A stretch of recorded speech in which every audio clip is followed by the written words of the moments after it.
So I'm not sure whether everybody is aware that Taria has retired from her position. Um, and I am now was thrown into the deep end very suddenly. So this is my first time that I'm hosting one of these sessions. So I just prepared a little something because I'm a little nervous, as I think everyone knows by now. Dr. Chantal, our dearly respected, admired, and beloved Taria, has decided at the age of almost 86 to embark on her new journey, that of a very well-deserved retirement from her role as president of the Viktor Frankl Institute of South Africa. This, of course, knowing Taria in no way means that she's going to be relaxing at home.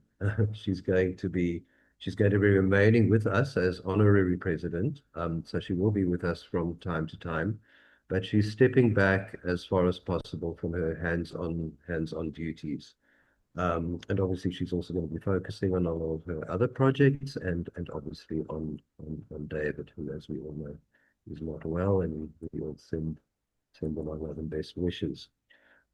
Next Wednesday, which is the 17th, also at 6 o'clock. I'm not going to say much more about Taria now because next Wednesday will be our official um, au revoir to her and welcoming to me, but it's going to be really going to be much more about Taria, in which we will pay tribute to her. And something just like to suggest, which we'll send out an email about, but just while we are here, and I have got you, I thought it would be rather nice if everybody, I know we always do this for Taria's birthday, but I thought it would be good to do this for her now, if everybody could write just a short paragraph or even a couple of sentences about the impact that she's had on each of our lives. And I'd like to put that all together and collate it and put into some kind of book or something for her. So if anyone would just like to start thinking about that in the meantime. So Pan has sent out about 400 invitations, I think, to the event next Wednesday. Please, if you know any of the people who have been invited, and that includes, Pan, could you maybe just give us an indication of who a lot of those people are? I know it's a lot of past students. Sorry. Yeah, it's past students and it's anybody else that signs up onto the Frankel Institute mailing list. So, and also anybody on Facebook, all our students, yeah, Yeah. other students. So if anybody knows somebody who would be on that invitation list, and you're not sure whether they've seen it or whether they are going to come, please encourage them to come. We would like as many people to be present as possible for us to pay tribute to and say farewell to Taria. I just want to quickly say to the students of the Viktor Frankl Institute, obviously periods of transition, especially when they're sudden and unexpected, can be unsettling. Okay, I just want to assure everybody that with Pan's wonderful help and with the assistance of Sean Waters and Sheldon Kennedy, we are staying on top of things. We're moving forward. Nothing will be interrupted. Your studies will go on as normal. Um, and I will be having individual meetings with every trainer and every student over the coming weeks. I have already started having those meetings, and those have been already invaluable in helping me to get settled in, and as well as directing me towards some matters which perhaps will require some attention. One of those matters which has come up more than once already in these meetings is something I'd just like to talk about now, and that is that there are some students in the early stages of their studies who would love to be more active in their participation in these discussions, but some of you I know feel a little insecure about doing so. And I just want to say, one student expressed it to me as, I'm doing the optimal living course. How can my opinions and thoughts and views count in a virtual room in which doctors and professors are present? And my answer to that is logotherapy is for everyone, and which is how Viktor Frankl wanted it to be. As he makes so clear, each and every one of us is a unique individual. We each have a unique body, a unique mind, a unique spirit, a unique voice, and a voice that is valuable because it is unique. So every voice has a right to be heard. Every voice deserves to be heard, and there's meaning in every contribution that is made to these discussions. And please, I urge you to make yours.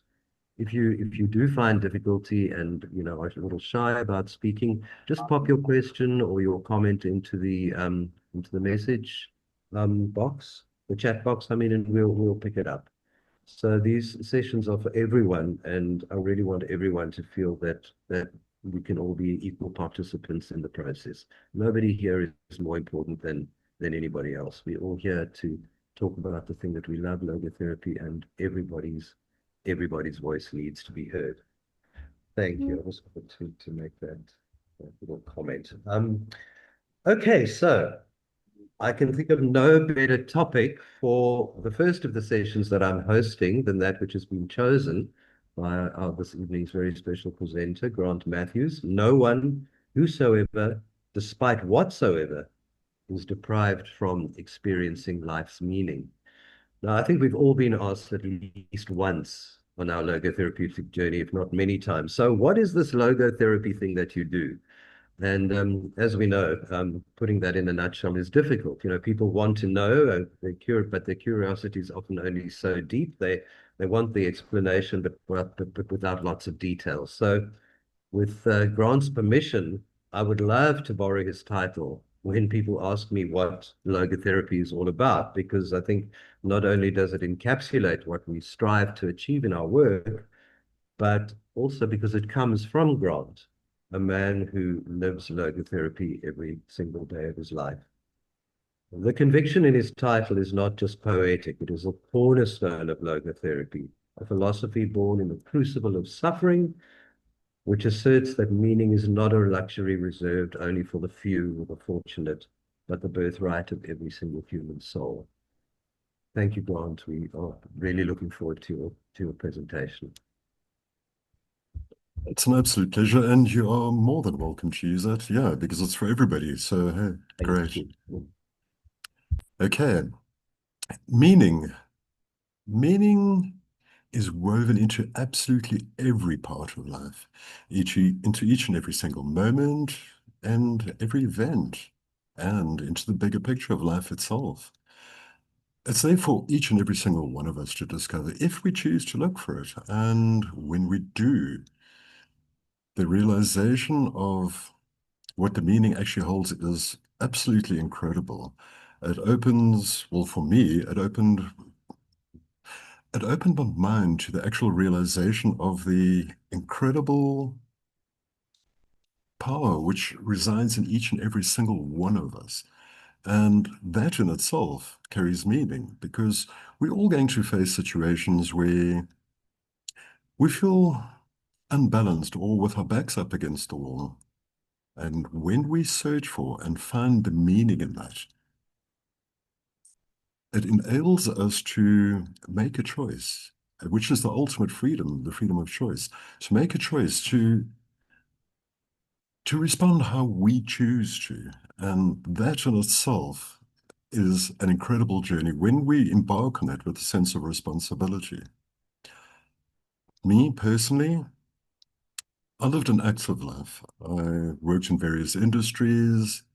I've done quite a bit with my life. And then in 2018, everything changed. It was like my whole life shifted into the dark. I lost my sight. And my initial thoughts were, poor me, why me? What am I going to do now? And that was until I literally sat myself down and had a good talking to myself and came to the realization that regardless of how I felt, life carries on and it's up to me to make the most of it.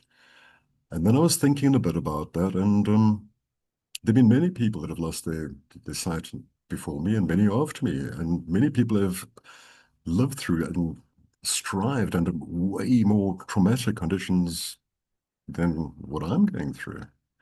And when that realization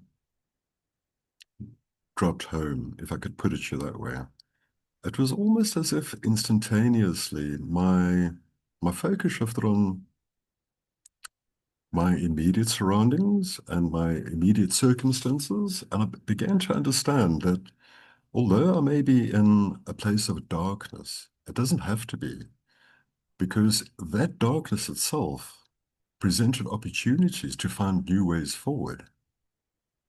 And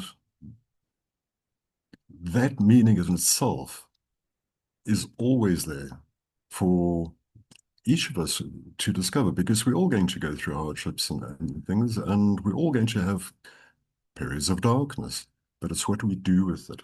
And nobody's excluded from it. I'm no one special, I'm just me.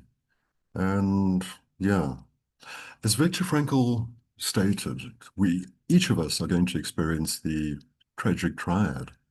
But in the tragic triad, we are given the opportunity to discover the meaning of each and every situation, no matter how ordinary or dire it may be. And when we do find that, that enables us to grow, live life more to the full, and become more of who we intended to be.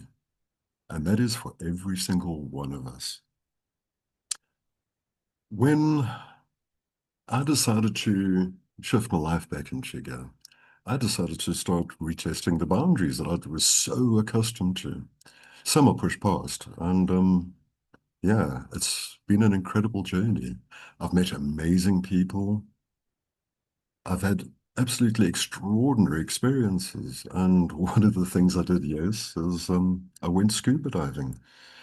Could I see what was going on around? Could I see the underwater world? No. But did that stop me from experiencing it? Absolutely not. And what I did experience is incredible in itself. I never realized that the coral reef, being an ecosystem in itself, is actually noisy. It's actually famously noisy. And you can hear whales for up to 25 kilometers from them. You know, so not that I would have even seen it, but I heard them. And luckily I didn't see it, but some of the people that were diving with me saw reef sharks and things like that. Because it was one of my phobias, like, what about the sharks? But yeah. And what was incredible, I could hear the rhythmic bubbles of my own breathing. I could hear the other divers too. The the guy that took me under, my dive buddy, got me to touch certain things which normal sighted people are not allowed to touch, but being visually impaired, I can't see, so they're trying to induce me to touch to experience. And what I did experience is the absolute vastness of the ocean. And in my own way, I saw it. When I made the shift from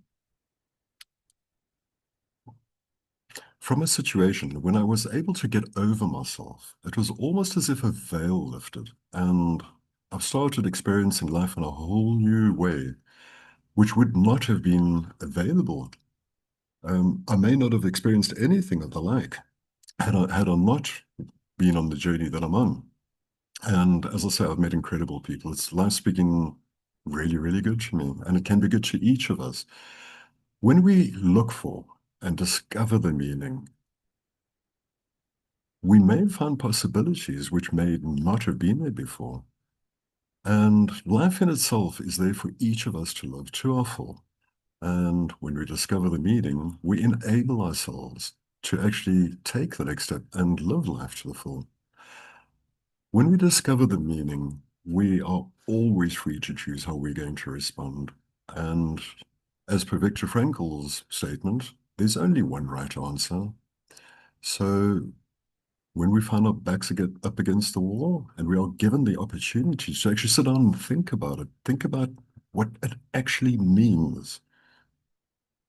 If we choose correctly, life goes on in a profoundly different way. And the beauty of all of this is no one, absolutely no one, is excluded from finding the meaning in life. Okay, I know that was a bit short.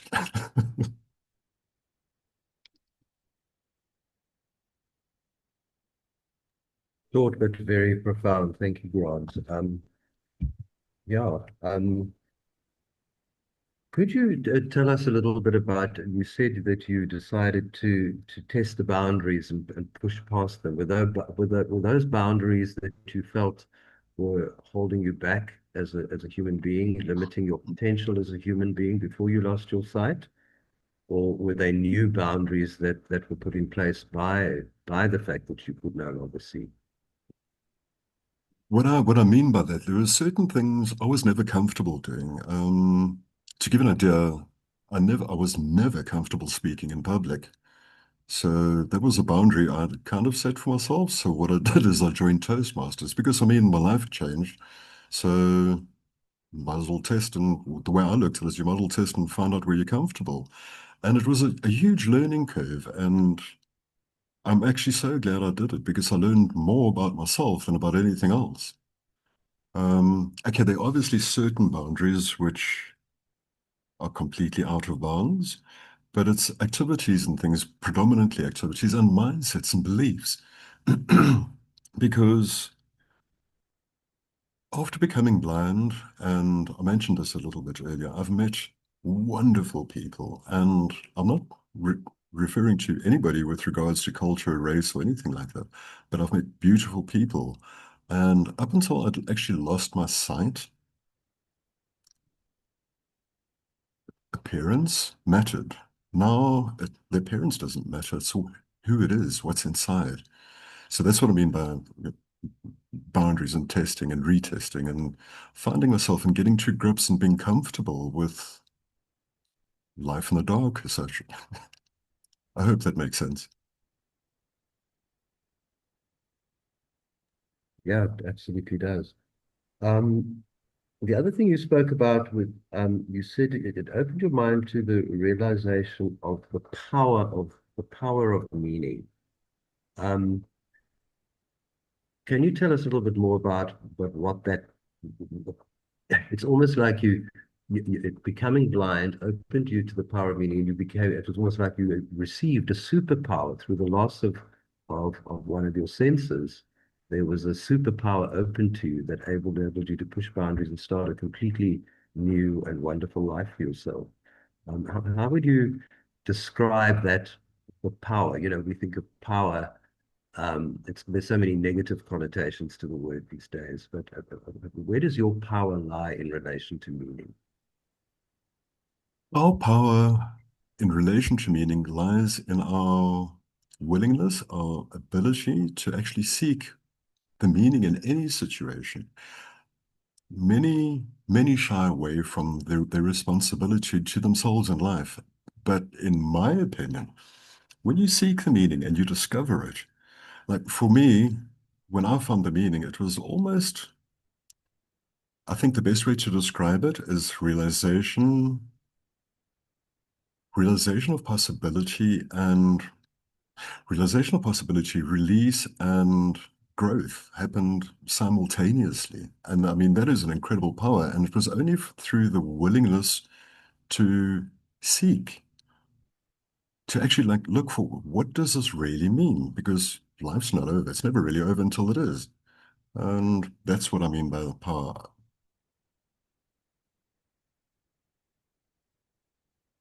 Thanks, Scott. And the last question from me. Do you have days? I'm sure you have days. We all have days when we wake up and go, today just seems too hard. Or are you so entrenched in the logotherapeutic way of life that you always manage to pull yourself through whatever challenges you face or whatever emotional difficulties you may have to surmount?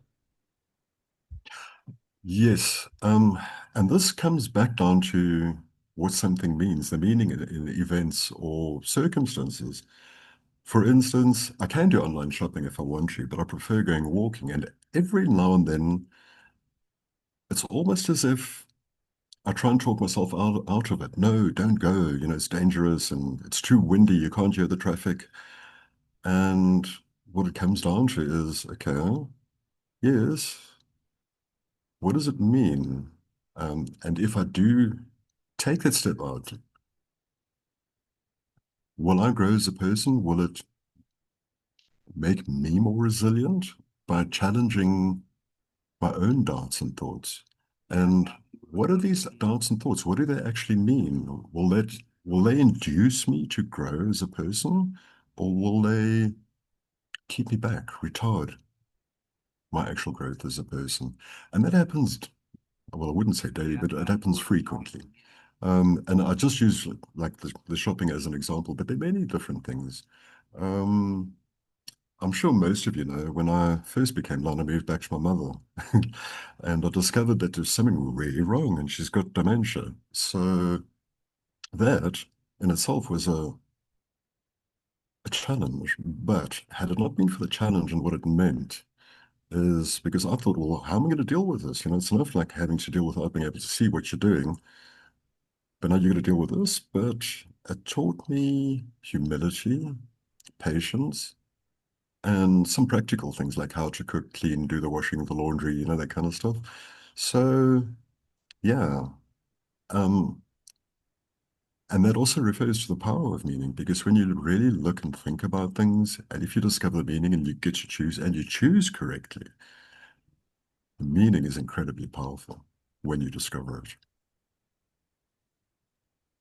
I think the example of the shopping is really great because it's, you know, it seems like such a mundane example to choose, but that's exactly it, isn't it? You talk about the Yeah, meaning of the moment, and you are able to find true meaning in a process of going shopping because there are challenges attached to it which you didn't necessarily have before.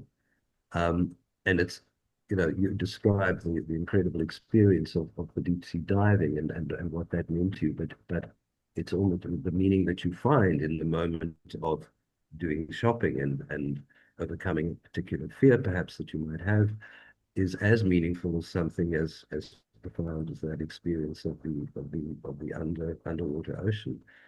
And I think that so many of us, we go through days and days and days without stopping once to notice the particular meaning of each moment as we go through life. And we think we're always waiting for that huge, meaningful moment that leaps up and says, here I am, here is meaning.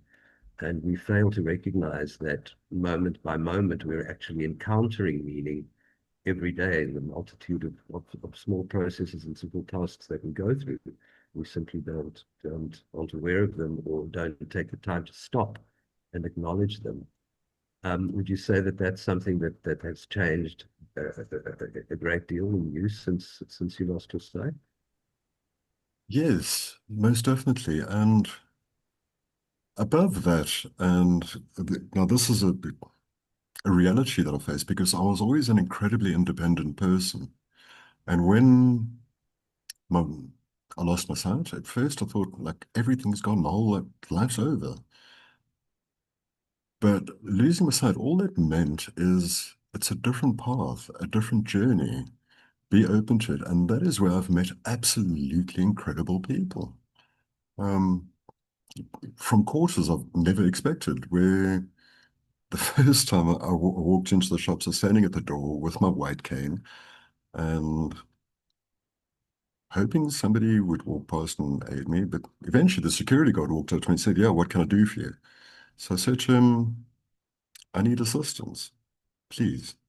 He said, like, what for? So I said, well, I want to come shopping. He said, but why don't you just go shopping? So I said, okay, I'm asking for assistance. I can't see where I'm going. If I bump your racks and shelves over, it's not my fault, it's your fault. And that in itself had meaning to me because it was somebody who did not understand the actual challenge of what used to be such a normal and easy thing to do. But what all that meant to me is that I need to be open to communicating to people because not everybody has the understanding of somebody else's challenge. And that in itself taught me empathy. That's what that meant. And I, it's honestly, it's got a snowball effect. It just keeps building. How did that security guard respond when you explained what you needed from him? I've seen him several times before. Well, I'm afterward, and if he sees me coming, by the time I get to the door, there's somebody waiting for me. And how he responded, and I don't think it's not his fault. He never knew what to expect with a blind person. And this is something I've encountered many, many times. The public at large don't know how to deal with this. And he apologized, and I said to him, "Look, you don't need to apologize to me. I do understand completely that you didn't realize that somebody that can't see made the way here on their own. So, I would have probably thought exactly the same way. So don't apologize. I do understand." So that encounter between the two of you provided him with an ability, a skill that most people don't have. That, as you said, that ability of knowing how to deal with people with various kinds of disabilities. Um, Um, I'm not saying most people don't have it. A lot of people have been kept from understanding, and it's mostly by a societal, okay, this is my experience, by a societal generalization. Many times I've been walking and a child will want to ask me, like a little boy or little girl, and I don't mind. Anybody can ask me anything. I'll answer as far as I can. And their parents always say, no, no, shh, shh, shh, shh. It's like hushed away. So a lot of people do not understand the actual challenge because, okay, to me, most things are not really a challenge anymore, but yeah, no, they are actually. But it's not that it's going to stop me, but it becomes a test and a trial. And a lot of people do not understand it. And me, I'm open. I'll talk to anybody about it. I really don't mind. It's just one of those things. okay, sure, there are other people who've got. I'm sorry, I've been hogging the floor. If you have people to have questions in the comments for Grant. I do. Grant, this is Coral. Hi, Is Coral. it, how's it? How are you? Good on you. Good. Grant, is it understand or is it fear in response from people? Are people not just afraid that they don't know how to engage with you, that they'll upset you or that they'll do something wrong, as opposed to understand? Or maybe it's both. I think it's a combination of both, in my Yeah, in my honest opinion. And the reason why I say that is people also don't want to offend like yeah, people that's, with yeah, disabilities. And so it's lack of understanding and a fear of doing something out of place. So I think it's a combination of both, yeah. yeah, yeah. Or a fear of getting it wrong and upsetting you or something. Sorry, please say that again. Well, a fear of getting it wrong and Yeah. a fear based on their own, for want of repeating the word, fear of being in the same situation as you. So, they just can't cross Yeah. that bridge, if you like. Yeah, I think a lot of people do not understand how people like me actually do things. And because I've spoken to Yeah, many people yeah. about it, like just going to the dentist or the doctors, and then to be honest with you, it's actually a bit irritating. It's like, wow, how did you do this? It's incredible. It's like, no, it's not. It's just normal. Um, so a lot of people even do not understand how people like myself can function because there are many people. I mean, I think there's 6.4 million visually impaired people in the world. And everybody lives just one degree or another. It may be slightly different, and that may in itself cause a bit of fear. But I mean, how do these people do this? But we do. It's just one of those things. It's different, that's all. Right, there was one other question I wanted to ask you. I watched your video of your diving experience, and the one thing that struck me is the degree of trust that one has to go diving when you can't see anything, the degree of trust you have to have in your dive buddy. What was that experience for you? That was an incredible experience on its own. The organization I went with are called the Handicapped Scuba Crew, and they specialize in taking people with disabilities, but all disabilities. On that weekend when I went scuba diving, there were dive buddies in training, and they were training to take people, well, quadriplegics underwater. Now, being a quadriplegic, they can't move their hands and arms, so the dive buddy swims for them, and the only way of communication is with eyes. So what they did to the dive buddies who are going to be taking future quadriplegics under is they literally tied their hands, their arms together and their legs together, then put weights on them so that they could have an understanding. And the amount of trust is built because when I got to where we were going to dive, for the first day and a bit, all my dive buddy and I spent a lot of time together, getting to know each other, and we ended up knowing each other quite well. So the trust comes into somebody who is willing to give their time to aid you to experience something different. And yes, it does take a lot of trust. And I don't know, I just put my trust in the guy, and it was so worth it. Trust and letting go, I would imagine.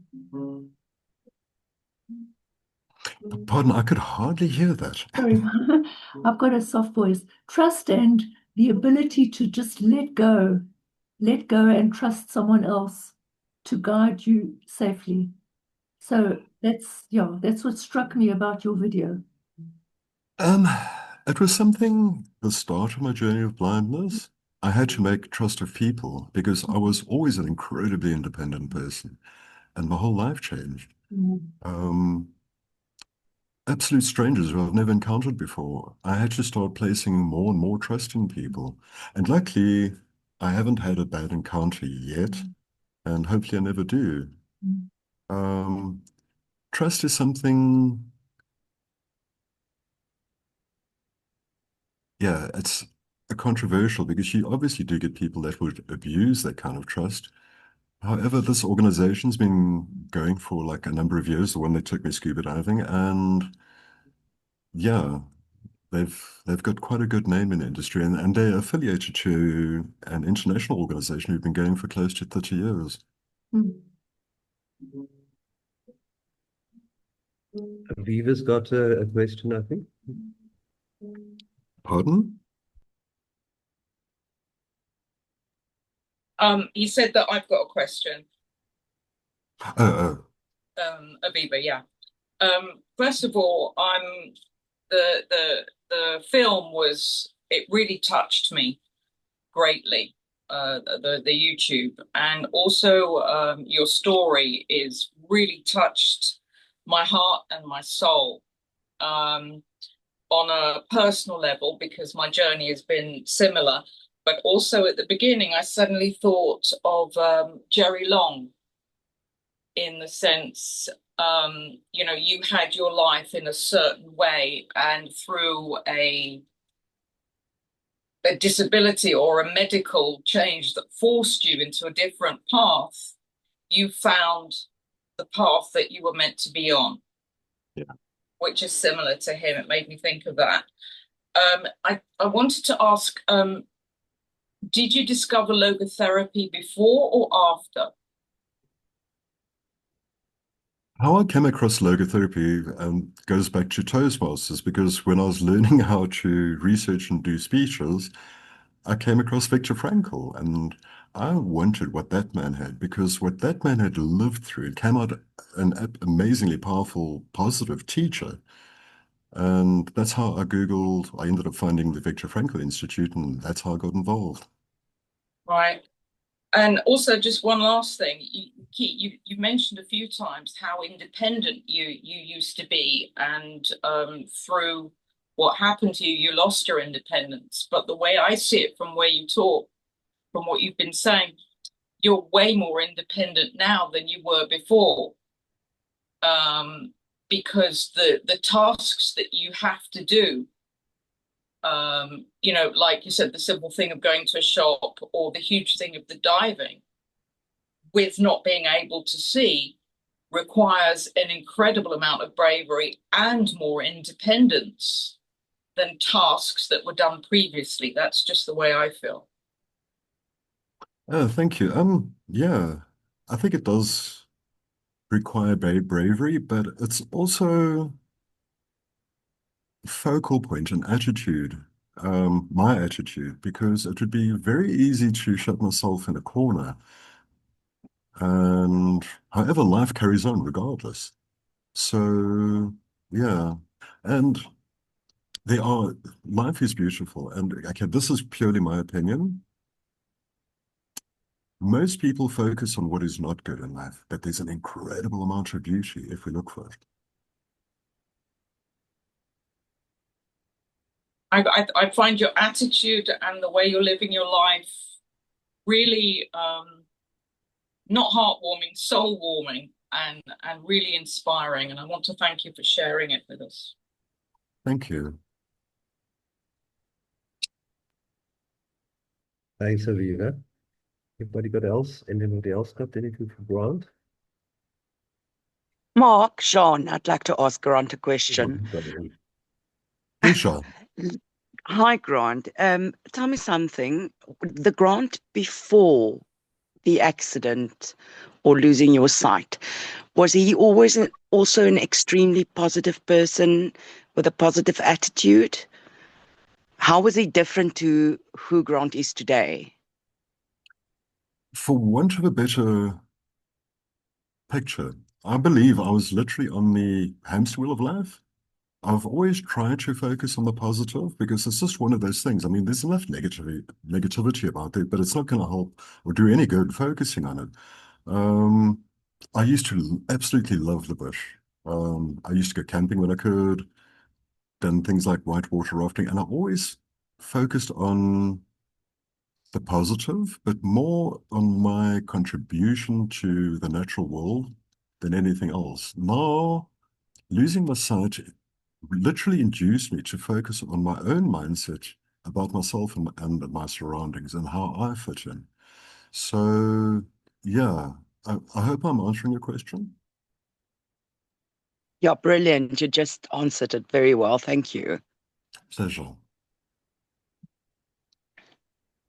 Very interesting what Aviva was saying about independence, and I'd be interested to know your thoughts on this. What we define as independence is very often just an ability to live without the support or the input of others. And when you become dependent on others, or there are parts of you that become dependent on others for assistance or help, support, emotional, physical, anything like that. Do you find that your connection that you've made with human beings is a loss of your independence or a gain of something else? I think it's been a gain of something else. Personally, I believe I gained more of a sense of trust of people because there are certain things where I do need assistance. For instance, when I go shopping, I can't read the prices. I always ask whoever's like helping me, like, how much is this? I'm looking for this. And so it's got a lot to do with trust, which I wouldn't really say I battled with, but I've never had to trust people like that before, but now I do. So if anything, I gain trust. And for want of a better terminology, it's probably better termed as a bit of a trade-off between complete independence and trusting people, because I'm still independent. I still get done what I need done, but now I trust people. And does that mean that you have more relationships that are more meaningful, relationships that are closer, more friends, less acquaintances, or is that remain the same? There is an aspect where in looking at the meaning of things, hailstorms, often when a severe hailstorm hits, it'll batter the hell out of the garden or plants and lose foliage and flowers and whatever. And initially it looks like devastation. But given time, it grows back and it grows back stronger. And usually, well, in the days when I could see, more beautiful than before. When I lost my sight, a lot of people who I thought were my friends disappeared. The easiest way to describe it, it's almost like the mist. When the sun comes up, the mist like dissipates and goes away. However, initially I was upset about that. I was thinking, guys, something's wrong with me. But that was actually been a really good thing because were they ever really friends? And do I really want to tie my goodwill onto something that is that unstable? The relationships that I have built now with people and friends, it's a lot more, it's a lot deeper level, if I could put it that way. that makes sense. It's almost like the relationship that you have with the security guy um, is more meaningful than the supposed friends who you had who obviously drifted away because they, for whatever reason, they had difficulty in dealing with your not being able to see, and they were perhaps embarrassed by it. And yet you were able to establish a connection very quickly with a complete stranger through that, what some would call a disability, but it's actually enabled your your ability to develop really meaningful relationships with a whole bunch of different people on different levels. Yeah. Um, as you could all probably see, I like keeping my hair quite short. And this is one of the most incredible experiences I had. The Baobab Gate is probably about 1.5, 2 kilometers away from me. And there's a stretch of about 800 meters along an incredibly busy road. And I was busy walking down that with my cane, tapping along, and a car stopped. And this gentleman got out. I don't know what country he's from. And he asked me, like, what are you doing? I said, no, I'm going to the shopping center. He said, what for? So I answered him, I said, well, I'm going for a haircut. He says, but you can't. So I said, well, why not? He said, because you're blind. So I said, well, watch me. And he said, okay, wait. Just stay where you are. And he pulled his car completely over and off the road, switched it off, and said, come, I'm going to walk with you. And this gentleman walked all the way to the barber. He sat there while I had my haircut, then walked me all the way home. I've never seen him since, but that is one of the things that actually opened my mind to the incredible beauty of people at large. And sorry, I'm terming it that way because somebody I'd never met before. It's just, and they are then, there's many of them. Some of the relationships which I've developed, it's like my neighbor, it's a retired lady, and she said to me, it was last year sometime, if you ever need anything, don't hesitate, just call me. And many people said that, and some ignore your calls, but Krista, my neighbor, every now and then will at least like 2, 3 times a week will come ask, hey, do you need to go anywhere? Do you need to do anything? And it's actually at the level now where, because I cook dinner, well, for myself and my mum, well, lunch and dinner, every now and then I just take Chris to a bowl and we'll sit down and talk for hours. So yeah, it has deepened relationships, which I'd never spent the time doing before. And part of that is actually because of my past employment, where I was involved in the overlanding in the tourism industry. Overlanding is you go through different towns and cities. There, I battled to form any form of proper relationships, but it's also partly because I was never in one town or city for longer than 2 days. So yeah, it's a completely different change now. But you do also realize that the reason that these people that you find these people or that these people find you is that you have a profound impact on their lives too.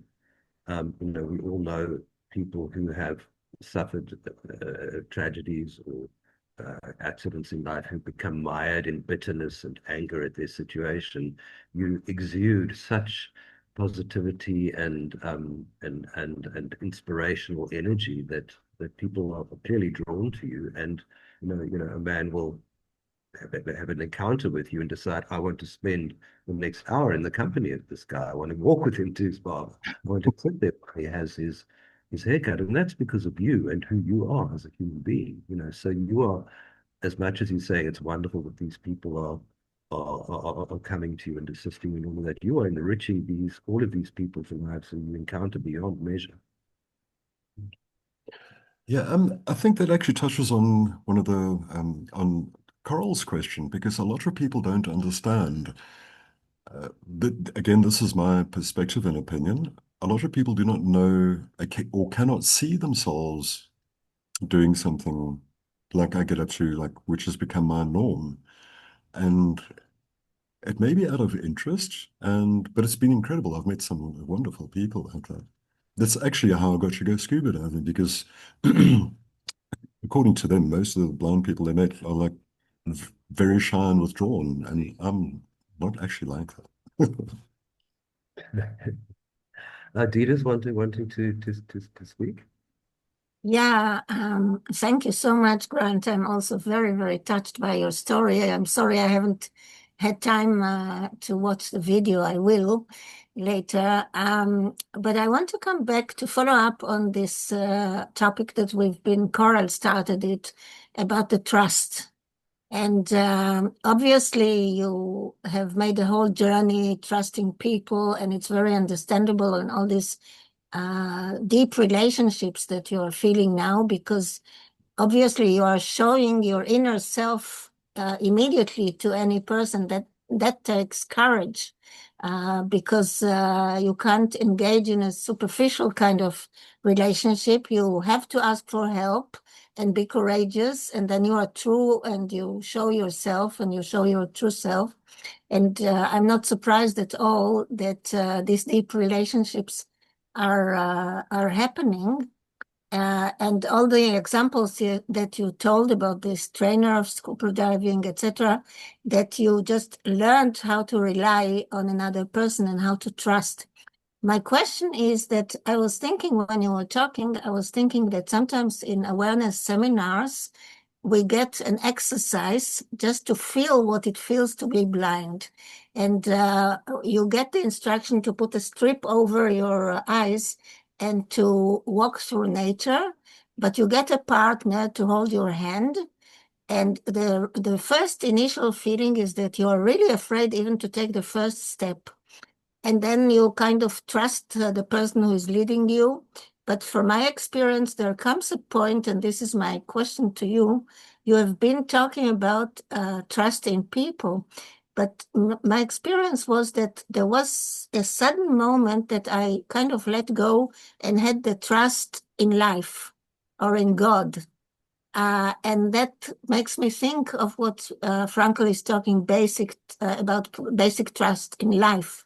And I wonder if you feel also that you are now into yourself. Like you said, you have lost the contact with the outer world, and that made you be into yourself, which is a much richer world. And do you feel that you actually have a much deeper trust in life or in God, in ultimate meaning, when you are walking through life and not seeing? Yes, to a large extent that has been developed, and it has just been developed by me losing one of my senses. Because that put me in the position whether I either adapted and adjusted and learned to trust life Yeah, itself. yeah, yeah. That's what I meant. Yeah. Yeah. No, most definitely. I agree completely. However, it's a comment that I must make. And this comes from my experience with dealing with one of the organizations called Innovations for the Blind. Because through them, I met a psychologist that had gone there to try and aid. So I asked the psychologist, but how are you going to try and experience life as a blind person? And the answer to me was, yeah, I'll put a blindfold over. So that way it'll be exactly the same. And my answer to that is it's not exactly the same because you can take your blindfold off. It's not your reality. The reality is that blindfold on, keep it on for a month, and then you start having you start comprehending what these people are going through. Yeah, sure. Grant, if you ever think of taking a career of running, also, one of the lecturers yesterday is an expert in working with blind people, and he has such great success with that. Really, like they come to the highest mountains in the world. Oh wow, yeah, I will do. I was actually invited to climb Kilimanjaro. I'm still contemplating that. Yeah. Well, I can connect between you, really. I wasn't joking. Oh, thank you. Much appreciated. Oh, great, great. I'm happy to hear it. You really can help people achieve beyond their whatever they thought about in their lives, really. Yeah. Well, a year from now, we'll be hearing your talk about climbing Kilimanjaro or winning the Olympics. Yeah, no, for sure. I've got to ask, have you ever heard of Miles Hilton Barber? Yes, why is that name familiar? No, it's a familiar name, but Miles and his brother Jeffrey had genetic eye disease, and they were both blind by the age of 50. And Jeffrey was living in Durban, and he built a yacht by Phil and then sailed solo to Australia.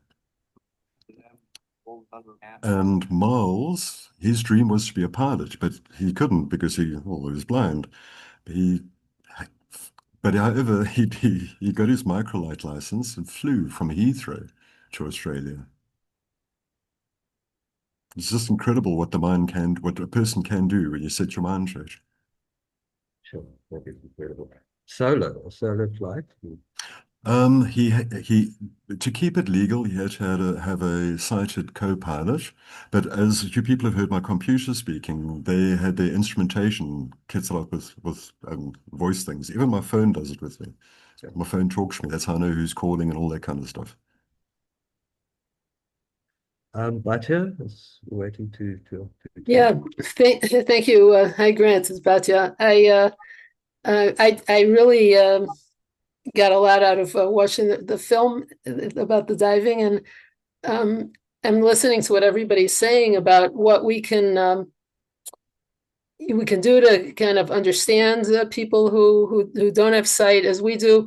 And I'd like to turn it around where the people who do have sight are in need. I think that everybody needs everybody else in the world, and Yeah. sometimes we think that the need only goes in one direction and not the other.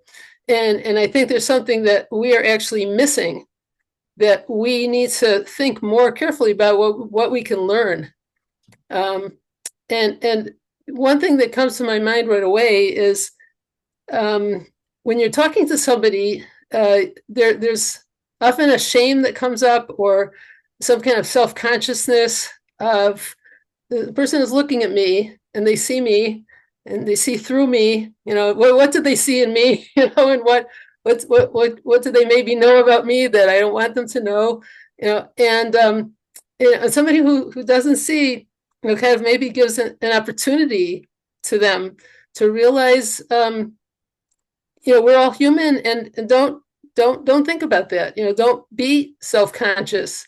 Like, there's an expression that I like to use: instead of being self-conscious, which comes from the ego, wondering what other people think, is to be conscious of self, to be conscious of what is my part in the world, what is my part in this relationship, and how can I kind of develop myself more as a result of this relationship. And there's certain things that you can only develop in yourself in certain relationships. Each relationship gives you an opportunity to develop something in yourself, something that you could not develop with someone else. So I was just giving that as an example of the self-consciousness, that there's certain things that you can develop in yourself with someone who doesn't have sight, that you can't develop with people who do. I think you're very correct there. And it's also because one of the sad things is a lot of the people with disabilities judge themselves according to societal opinions of them. And however, that comes down to attitude, because the way I look at it is not one of us are who we are because of other people's opinions. We are unique individuals. Everything Right. wrapped up. We are what we need to be, and what we aren't yet, we will have the opportunity somewhere of becoming. But it is a two-way street. Most definitely it's a two-way street. Thank you. I think we've just got time. Normalizo's been waiting for a while, but got time to take one more question. Hi, Normalizo. Hello. Hello. I'm gonna put on my video if I Thank can. you. Hi, Grant. Thank you so much for sharing your story. It's a pleasure. I'm sitting here, and as I was listening to you and to everybody else asking questions, I'm not sure if what I'm gonna say, maybe you've already addressed in other people's questions. But I wanted to say that what is it, do you think, that awakened in you when you lost your sight? That maybe you were not that much in touch with it? Because as I was trying to think about what that possibly could be, for me, was it courage, or did you just become a bit more daring, or was it maybe a recognition of the fragility of life? Like what would you say is it that even made you that gave you that that courage, I would say, to retest the boundaries that you said you had to retest? I think it was the fragility of life, and that life will continuously test and challenge us, and it depends on how we respond. So our uniqueness and our value of self, I think it all comes together. Mm. So it's like I also feel like that there's an element of the feeling maybe of the urgency of life, like that. Yeah, like that Um, you need to live. yeah. Okay, I believe everybody will do things in a time frame which is correct for them, or most people will anyway. So time to me is actually irrelevant. It's whether we make the choice to actually look at ourselves, because look at ourselves and our circumstances and situations and our contribution to it, and how our responses impact everything around us, because that will either induce us to grow or keep us where we are. Thank you. Thank you, Grant. Thank you, Grant. Gosh, see, our time is up, suddenly vanished. Does anybody have anything they'd like to ask or say quickly before we wrap up for the evening? Thank you, Grant. Most wonderful, inspiring talk. It is such an inspiration to hear your story and to hear how you live your life constantly, moment by moment, finding meaning in things large and small. And that we've turned what many people would see as a disability into an ability to transcend and to live a life that is truly meaningful and very inspiring. Thank you. I'm sorry that there are actually so few people here. I would just urge everybody who wasn't here to watch the video, and we will definitely like to have you back and talk some more to you. I think there are many more things we'd like to ask you and discuss with you, and many things you have to share with us. Thank you very much, everybody. And Thank you, everyone. Thank you, Mark. See as many of you as possible next Wednesday when we pay tribute to Taria. Thank you. Thanks, Thank you so Grant. That much. was excellent. Thank you. Thank you. Thank you. Thanks, bye-bye, everyone. Thanks, Bye. bye-bye, everyone.